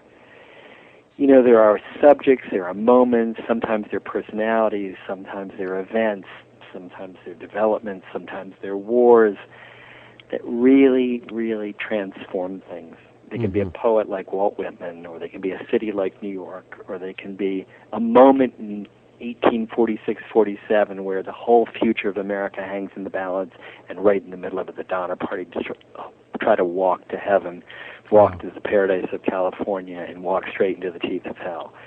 These moments where, dreams and nightmares kind of almost naturally coexist, where all the engines are firing at the same time, and where what at the end of the day is that things are different when the story's over than when they began. And those are the stories that we come back to, and I think they're the stories that, anybody who's in a storytelling medium, as film is, are drawn to. And so I think that there's some kind of, dreamlike core of transformation, often very powerful, always very powerful, sometimes super scary, sometimes very destructive, sometimes very creative, usually both, that are at the core of the personalities of the events that my colleagues and I find ourselves drawn to. And then you just want to sort of core sample them and create some sense of what it is to exist in the real time of these transformative figures or moments of American or world history.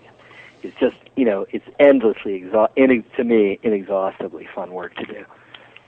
Well, we got to wrap it up, and I can't thank you enough, Rick, for coming on. Rick Burns, everybody, I want you to catch American Ballet Theater this Friday, 9 p.m. Eastern on PBS. You will be blown away by this movie, because I certainly was. And like I said, I'm not a ballet guy, and neither was Eric walking into it, but we have a new respect. Neither was I. Yeah, neither was Rick, and we have a new respect for what these people do, and I know you guys will too. So tune in on PBS Friday, 9 p.m. You're not going to miss it. Rick, again, thank you so much for coming on the show. Thank you so much for having me. You guys are the greatest. It's music to my ears. If you guys, if it makes you go to the ballet, that's the only reason to do the film. Absolutely. Go to a ballet other than Nutcracker. That one doesn't count. But I love the Nutcracker. But until next time, everybody, take care of each other, love each other, and go to the ballet. Thank you for listening to this edition of After Hours AM, and please remember to like us on Facebook and also follow us over on Twitter.